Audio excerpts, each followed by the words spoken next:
Akala nyo horror na, no? So what's up mga amigo, isang magpagpalang araw sa ating lahat.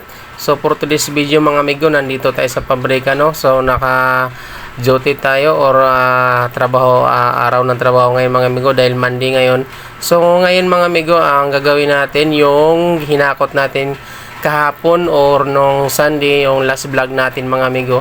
So ito na yon. So kumbaga itong blocks na to mga amigo, galing to dito sa cutting, no? Bali kinat na to, naka-block siya. So dalhin sa printing bago siya ilalapatan ng marker. So panoorin nyo mga amigo yung gagawin natin dyan. So ilalatag na muna natin dyan yung galing sa printing na naka-blocks na yun mga amigo, no? So yung nilatag natin mga amigo, bali mabuo yan na damit, button down kung tawagin, all over print mga amigo. Kumbaga sit siya, may pajama yan siya. So pangtulog daw tong tawagin, pero sa akin pwede ito pang pang binyag, pwede rin pang tatawa naman ako. Hindi, seryoso mga amigo, pwede talaga to pang lakad, pero sabi nila pwede pang tulog daw to. So abangan nito mga amigo sa lahat ng SM, no? SM mall, lahat ng product namin, lahat ng bagsak to SM. So kung makita nyo yung ganitong design mga amigo, so bilhin nyo na para maubos yung tika ng SM para magkapiyon na kami. Chareng! So ayun mga amigo, no, tuloy-tuloy lang ating trabaho dyan. So sa hindi pa nakakaalam dyan mga amigo, yan ang ating trabaho sa araw-araw. So iba-ibang style ng trabaho. Minsan naglalatag lang tayo, minsan nagkakat. So position natin dyan talaga mga amigo, latag, cut, cutter, ganyan. So siyempre pag cutter ka, marunong ka rin magguhit-guhit ng ganyan. Siyempre para lang tayong naglaro-laro lang. So ayun mga amigo, tuloy-tuloy lang tayo, guhit-guhit. So mamaya panoorin yung mga amigo yung ating gagawin. So napakagandang design yan mga amigo, hindi kayo malulugi dyan pag yan ang iyong bilhin.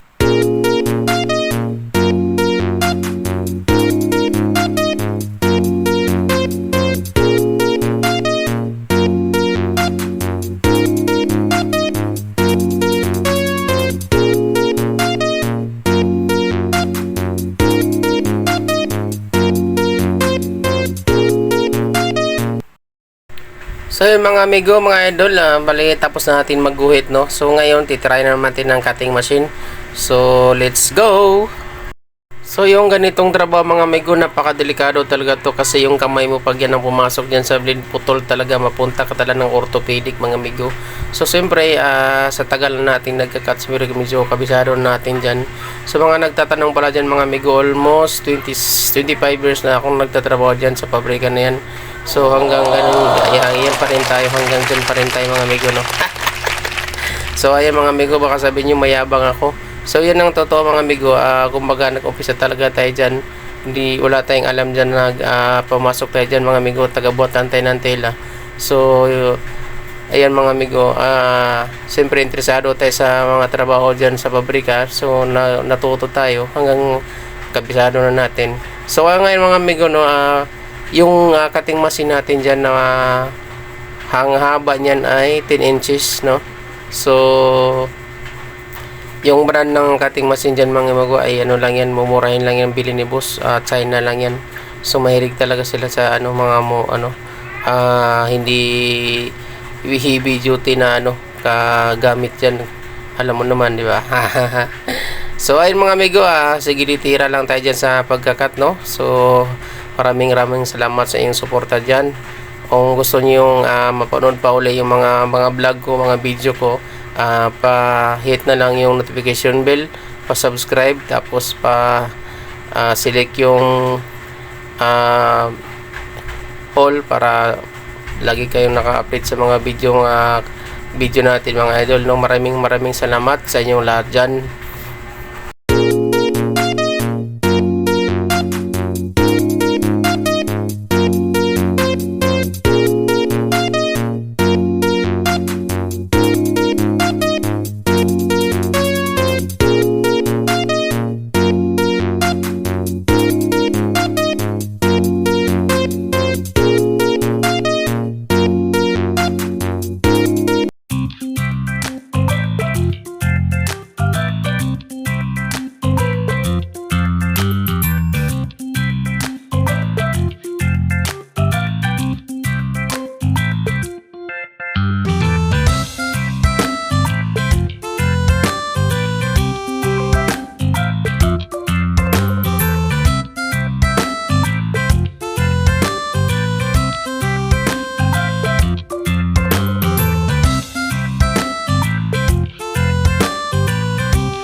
So ayun mga amigo, oras na nga ng ang kainan, so break time. So pagwapo-gwapo muna tayo konti dyan. So ay mga amigo, break time na nga no, sa time check is already 11 AM. So ayun mga amigo, 11:03 in out tayo dyan mga amigo para na di tayo bayaran pag di tayo mag in out dyan. So ay mga amigo, dalawa nga yung in out namin dyan mga amigo no, dahil ang isa backup yan, ito ang pinaka unang in outan, yung isa doon back up lang yun kung sakali wala kang in out dito, doon pwede ka titingnan doon mga amigo. So ayun na nga mga amigo, hindi natin patagal-tagalin to dahil gutom na tayo, kain tayo mga amigo, let's do it. So ayun mga amigo, yung break time pala namin dyan no, is 30 minutes lang mga amigo, kaya kailangan ay mabilisang kainan dyan mga amigo. Kasi pag bagal-bagal ang kain mo dyan, tapos mabutan ka ng time, wala ka ng pahinga mga amigo. So sige, kain tayo, lamon tayo mga amigo. Sa hindi pa kumain dyan, kain tayo mga amigo. So ayun mga amigo, sa mga nagtatanong dyan o hindi ka man nagtatanong, so sabihin ko lang sa inyo mga amigo, yung break time namin sa tanghali no, is 30 minutes lang mga amigo. Break time sa umaga, 15 minutes, kaya ang kain talaga namin dyan mga amigo no, madalian talaga. So para kami mga sundalo. So, kailangan natin bilisan ng kain kasi abutan tayo ng time. So, ang ulam natin dyan mga amigo, mayroon tayong bagong alamang dyan, no? May favorite. So, mas maganda may bagong isda dyan mga amigo. Tapos, lagyan ng ginamos. Tapos, meron kang talbos na kamuti. Ay, sarap kalami kayo. Namiss ko ng ginamos sa probinsya. Mga taga-probinsya dyan. Padali ko ginamos dito sa Manila. So, ayun mga amigo, no? Ulitin ko mga amigo sa maraming salamat sa mga sumusuporta dyan sa YouTube channel ko, Kadungski Official. Pa-like and share na lang mga amigo. Maawa kayo mga amigo kayo para makasahod na ako, bibili ako ng kotse. Ay! Isang pangarap lang mga amigo. Pero darating din tayo sa mga kung sakaling suportahan niya ako. So ayan mga amigo, ulitin maraming salamat. Ako ay busog na. Tapos mamaya balik na naman tayo sa trabaho. Maraming salamat uli. Bye bye.